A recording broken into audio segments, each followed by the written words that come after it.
నమస్తే. కల్వకుంట్ల కవిత కేసీఆర్ కుమార్తె కాసేపటి క్రితమే ఒక కీలకమైనటువంటి ప్రకటన విడుదల చేయడం జరిగింది. సో ఏం ప్రకటన అంటే ఆమె 4 నెలల పాటు జిల్లాల యాత్రలు పెట్టుకోవడం జరిగింది. సో జిల్లాల యాత్రలు ఎందుకంటే సామాజిక తెలంగాణ, సామాజిక న్యాయం అన్నటువంటి నినాదం పైన ఆయా సంబంధించినటువంటి జిల్లాలు తెలంగాణలో ఉన్నటువంటి అన్ని జిల్లాలని ఆమెను చుట్టేసేటువంటి ఒక ప్రయత్నం. అదే జాగృతి జనం బాట అన్నటువంటి ఒక కార్యక్రమాన్ని ఎత్తుకొని ఆమె ప్రతి జిల్లాలో 2 రోజుల పాటు ఆమె వివిధ సంబంధించినటువంటి నేతలని, ప్రజల్ని, మేధావులను కలిసేందుకు ఆమె ఒక షెడ్యూల్ రెడీ చేసుకోవడం జరిగింది. అది కూడా అక్టోబర్ 25 నుంచి ఫిబ్రవరి 13వ తేదీ వరకు నిజామాబాద్లో మొదలవుతున్నటువంటి అక్టోబర్ 25 నుంచి హైదరాబాదు ఫిబ్రవరి 13న ఆమె యొక్క యాత్ర ముగుస్తుంది. సో ఈ యాత్ర పైన అలాగే కేసీఆర్ ఫోటో పైన ఆమె చేసేటువంటి ఉద్యమం పైన కాసేపటి క్రితమే ప్రెస్ మీట్ ద్వారా చాలా కీలకమైనటువంటి అంశాలను చెప్పింది. సో ముఖ్యంగా నిన్న చిక్కడపల్లి లైబ్రరీకి వెళ్ళి సో గ్రూప్ 1 సంబంధించినటువంటి అవకతవకల్లో గ్రూప్ 1 ఉద్యోగాలు రాకపోవడానికి ఒక రకంగా కేసీఆర్ అప్పుడున్నటువంటి బీఆర్ఎస్ పార్టీ సైతం కూడా ఒక కారణం అంటూ నిన్న ఒక సంచలనమైనటువంటి స్టేట్మెంట్ ఇచ్చింది. ఈరోజు కూడా కేసీఆర్ ఫోటో పైన కూడా ఆమె కొన్ని కామెంట్లు చేయడం జరిగింది. సో నా దారి నేను వెతుకుంటున్నప్పుడు కేసీఆర్ ఫోటో ఎందుకు, నన్ను ఆ పార్టీలకు వెళ్ళి బహిష్కరించినప్పుడు, ఆ పార్టీలకు వెళ్ళి నన్ను సస్పెండ్ చేసినప్పుడు కేసీఆర్ ఫోటోతోటి నాకేం పని అంటూ ఆమె కొన్ని వ్యాఖ్యలు చేయడం జరిగింది. సో ముఖ్యంగా నేను కేసీఆర్ కూతురుగా పుట్టడం నా అదృష్టం అని చెప్పుకుంటూనే కేసీఆర్ తోటి ఉన్నటువంటి బంధాన్ని తెగదెంపులు తెంపుకుంటున్నాను ఈ యాత్ర ద్వారా అన్నటువంటి చెప్పేటువంటి ప్రయత్నం అయితే ఆమె చేసినట్టుగా స్పష్టంగా అర్థమవుతా ఉంది. ఈ యాత్ర ద్వారా తెలంగాణ ప్రజలు ఆమెను నమ్మేటువంటి పరిస్థితి ఉంటుందా? కల్వకుంట్ల కుటుంబం పైన గతంలో పడినటువంటి మచ్చల్ని ఇప్పుడు కల్వకుంట్ల కవిత తూడ్చేసేటువంటి ప్రయత్నం ఏమన్నా ఆమె చేస్తుందా? ఆమె యాత్రను ప్రజలు ఏ విధంగా రిసీవ్ చేసుకుంటారు? తెలంగాణ వాదులే కావచ్చు, తెలంగాణ మేధావులే కావచ్చు, ఉద్యమకారులే కావచ్చు, ఓటర్లే కావచ్చు, ఎవరు కవిత యాత్ర పైన కవిత చేసేటువంటి ఈ పోరాటాన్ని, సామాజిక తెలంగాణ, సామాజిక ఉద్యమం పైన, సామాజిక న్యాయం పైన ఆమె చేసేటువంటి ఈ ఉద్యమానికి ఆమెను ఏ విధంగా రిసీవ్ చేసుకుంటారు? ముఖ్యంగా ఉన్నటువంటి రిజర్వేషన్లని, బీసీలని అణగదొక్కేటువంటి ప్రయత్నం చేసినటువంటి కేసీఆర్ని, ఆ కేసీఆర్ కడుపున పుట్టినటువంటి కల్వకుంట్ల కవితమ్మ చేసేటువంటి ఈ ఉద్యమాన్ని ఏ విధంగా అగ్రకులాలకు సంబంధించినటువంటి ఆధిపత్య కుటుంబం నుంచి వచ్చినటువంటి కల్వకుంట్ల కవిత సామాజిక న్యాయం అన్నటువంటి నినాదాన్ని ఎత్తుకోవడం ఏ విధంగా తెలంగాణ సమాజం అంతా కూడా రిసీవ్ చేసుకుంటుందనేది పెద్ద ప్రశ్న. సో ఆమె అప్పటికే డిసైడ్ అయిపోయింది. సో ఎమ్మెల్సీగా నాకు అవసరం కూడా లేదు అని చెప్తుంది. నేను స్పీకర్ ఫార్మాట్లోనే నేను రాజీనామా చేసినప్పటికీ మరి ఎందుకు కాంగ్రెస్ పార్టీ ఆపుతుందో అర్థం కావట్లేదు. ఒకవేళ నా రాజీనామాని కనుక స్పీకర్ ఆమోదించినట్టయితే పార్టీ మారినటువంటి 10 మంది ఎమ్మెల్యేల పైన నిర్ణయం ఎందుకు తీసుకోలేదని చెప్పేసి కోర్టు ప్రశ్నిస్తుంది అన్నటువంటి ఉద్దేశంతో నా యొక్క రాజీనామాని ఆపుతున్నారు అన్నటువంటి వ్యాఖ్యలు కూడా తను చేయడం జరిగింది. సో ఇదంతా జరుగుతూ ఉన్నటువంటి పరిణామం అంటే బీఆర్ఎస్ పార్టీతోటి ఆల్రెడీ పేగుబంధం అంతా కూడా కవిత తెంపుకున్నటువంటి ప్రయత్నం చేసింది, ఆల్రెడీ తెగిపోయిందని మనం అర్థం చేసుకోవచ్చు. ఎందుకంటే బీఆర్ఎస్ పార్టీ పైన విమర్శలు చేస్తూ ఉన్నది, అలాగే ఇప్పుడు అంటే కేటీఆర్ పైన విమర్శలు చేసింది, హరీష్ రావు పైన, సంతోష్ రావు పైన విమర్శలు చేసింది. నిన్న కేసీఆర్ హయాంలో గ్రూప్ 1 అవకతవకల పైన కూడా కేసీఆర్ని అంటే వాళ్ళ నాన్నను కూడా ఉద్దేశిస్తూ కొంత వ్యాఖ్యలు చేసింది. అంటే రేపు కల్వకుంట్ల చంద్రశేఖరరావు పైన, తన తండ్రి పైన కూడా తిరుగుబాటు జెండా ఎగిరేసేటువంటి ఆస్కారం అయితే కనబడతా ఉంది. ఎందుకంటే ఒకరు లేవాలంటే ఇంకొకరు తొక్కాల్సినటువంటి అవసరం ఉంటుంది. సో ఈ రాజకీయాలలో అది తండ్రే కానీ, తనుడే కానీ, అన్నే కానీ, బావే కానీ, ఎవరైనా కానీ కాక ఒకరు తొక్కితేనే ఇంకొకరు లేస్తారన్నటువంటి ఒక నానుడి ఉంటుంది. సో రాజకీయాలలో ఇవి సర్వసాధారణంగా చూస్తూ ఉంటాం. కాబట్టి బావ పైన టార్గెట్ చేసింది, అన్న అయినటువంటి సంతోష్ రావు పైన, కేటీఆర్ పైన కామెంట్లు చేసింది. సో నిన్న కొంత కేసీఆర్ పైన, మరోసారి ఇలా కేసీఆర్ పైనే పోరుబాటకు ఆమె సిద్ధమవుతా ఉన్నది. సో ఆమె సంబంధించినటువంటి యాత్ర ఏ విధంగా ఉంటుంది? సో నిజామాబాద్ తన సంబంధించినటువంటి ఏదైతే కాన్స్టిట్యున్సీ ఉందో, నిజామాబాద్ సంబంధించినటువంటి గతంలో ఎంపీగా ఆమె అక్కడి నుంచే నామినేట్ అయిపోయింది కాబట్టి అదే నిజామాబాద్ నుంచి అక్టోబర్ 25 నుంచి స్టార్ట్ చేసి ఫిబ్రవరి 13వ తారీఖున హైదరాబాద్లో ఆమె యాత్ర కూడా ముగియబోతా ఉంది. ఆ యాత్ర పేరే జాగృతి జనం బాట అన్నటువంటి ఒక కార్యక్రమాన్ని ఎత్తుకోవడం జరిగింది. దీనిపైన కేసీఆర్ పై పోరుబాట. జాగృతి జనం బాట పేరుతో కల్వకుంట్ల కవిత తెలంగాణ జిల్లాలోని యాత్ర చేసేందుకు సిద్ధమైంది. ఈ సందర్భంగా ఆమె మీడియాతో కూడా ఇలా మాట్లాడింది. 4 నెలల పాటు యాత్ర ఉంటుందని, ప్రతి జిల్లాలో 2 రోజులు ఉంటామన్నారు. జిల్లాలో ఉన్న అన్ని వర్గాల ప్రజలతో కలిసి మాట్లాడతామని చెప్పారు. సామాజిక తెలంగాణ కోసం ఏం చేయాలనే విషయాలను ప్రజల నుండే తెలుసుకుంటామన్నారు. సామాజిక తెలంగాణ అంటే నినాదం కాదు, విధానం అని వివరించారు. సరే, మీరు చేసేటువంటి యాత్ర బాగానే ఉంది, కానీ సామాజిక న్యాయాన్ని మీ నాయన హయాంలో 10 సంవత్సరాల పరిపాలనలో ఈ సామాజిక తెలంగాణ అన్నటువంటి అంశాన్ని ఎందుకు కల్వకుంట్ల కవిత ఏ ఒక్కరోజు ఎందుకు మాట్లాడలేదు? అంటే ఇలా అధికారం కోల్పోగానే, పదవులు పోగానే, కుటుంబంలో చిచ్చు రేగానే, ఆస్తుల పంపకాల్లో విభేదాలు రాగానే ఇలా మళ్ళీ సామాజిక తెలంగాణ అంటూ తెలంగాణ పైన మళ్ళీ ఏదో ఒక విషం కక్కేటువంటి ప్రయత్నం, తెలంగాణకు ఉన్నటువంటి ఒక సెంటిమెంట్ని ఒక అస్త్రంగా వాడుకోవాలన్నటువంటి ప్రయత్నం కవిత చేస్తున్నట్టుగా కనబడతా ఉంది. 10 సంవత్సరాల పాటు ఉన్నటువంటి రిజర్వేషన్ని ఏ విధంగా అణచివేసేటువంటి ప్రయత్నం. ఒక దళితుడు కుర్చీ మీద కూకుంటే కనీసం కేసీఆర్ ఓర్వలేదే, ఒక దళితుడు ఉప ముఖ్యమంత్రిగా ఉంటే కనీసం జీర్ణించుకోలేదే కేసీఆర్.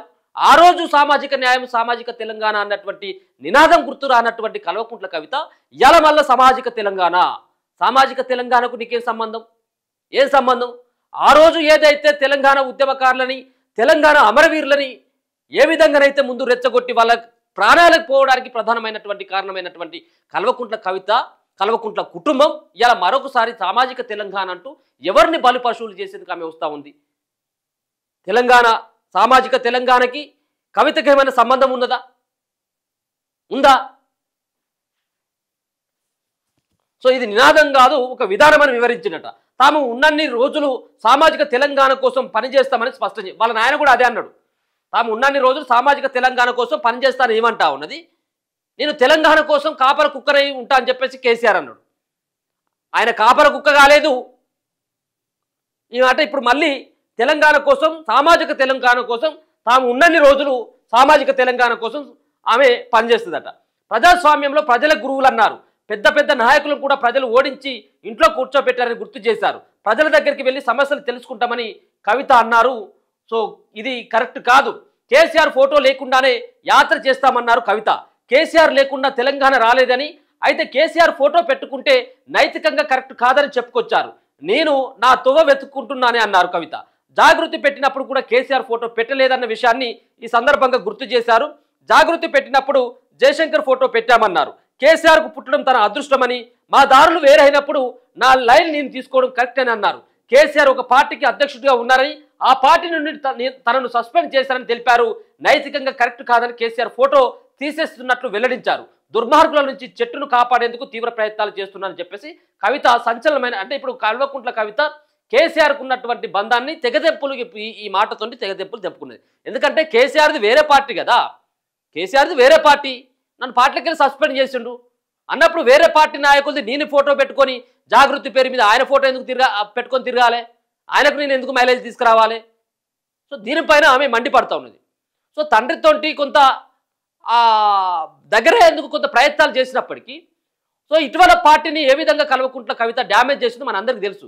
సో ఆ డ్యామేజ్ని ఇప్పటికీ కేసీఆర్ జీర్ణించుకోవట్లేదు. సొంత బిడ్డనే, గారాబంగా పెంచుకున్నటువంటి ఆ బిడ్డనే ఇలా పార్టీని, ఆ కుటుంబాన్ని అది తలో దిక్కుగా మార్చేటువంటి విధంగా ఆమె చేసినటువంటి వ్యవహారంతో కేసీఆర్ ముఖ్యంగా కేసీఆర్ ఆమెను దగ్గర కూడా రానియట్లేదు అనేది మనకు దీన్ని బట్టి అర్థమవుతుంది. అందుకనే కేసీఆర్ కూడా టార్గెట్ రేపు చేయబోతుంది అన్నట్టు మనకు అర్థమవుతా ఉన్నది. సో ఆమె కనుక షెడ్యూల్ కనుక చూసుకున్నట్టయితే ఉంటే ఆమె షెడ్యూల్ కూడా రావడం జరిగింది. ఆమె ఎక్కడెక్కడ ఎప్పుడెప్పుడు ఆమె పర్యటనలు ఉండబోతా ఉన్నాయి, ఒకసారి చూసేటువంటి ప్రయత్నం కూడా చేద్దాం.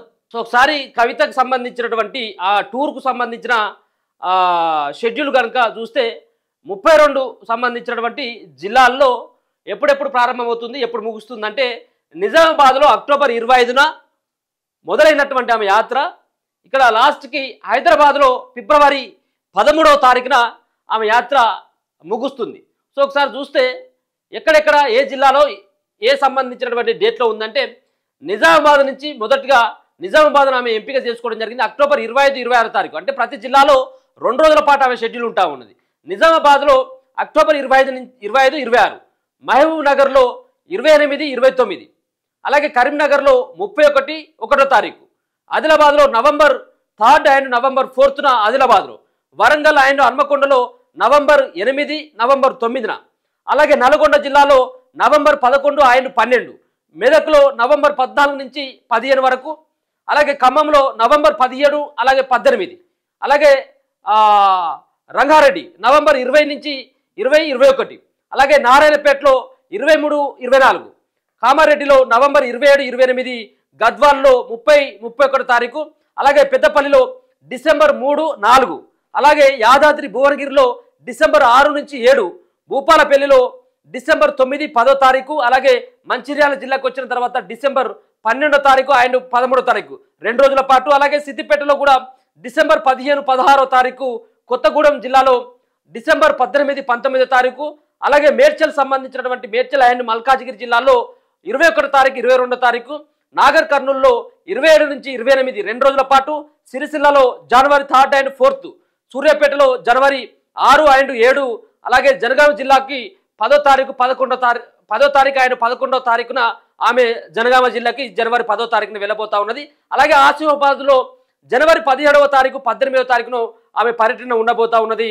అలాగే సంగారెడ్డి జిల్లాకు వచ్చిన తర్వాత జనవరి 20వ తారీఖు 21వ తారీఖు ఆమె పర్యటన అక్కడ ఉంటే, వికారాబాద్ జిల్లాలో జనవరి 24 25వ తారీఖు, ములుగు జిల్లాలో జనవరి 27 28, జగిత్యాలలో జనవరి 30 నుంచి 31వ తారీఖు, అలాగే మహబూబాబాద్కు సంబంధించినటువంటి జిల్లాలో ఫిబ్రవరి 2 అండ్ 3వ తారీఖు, నిర్మల్లో ఫిబ్రవరి 5 6వ తారీఖు, అలాగే వనపర్తి జిల్లాలో ఫిబ్రవరి 8 9, ఇక చివరికి హైదరాబాద్ సంబంధించినటువంటి జిల్లాలో ఫిబ్రవరి 12 నుంచి 13వ తారీఖు.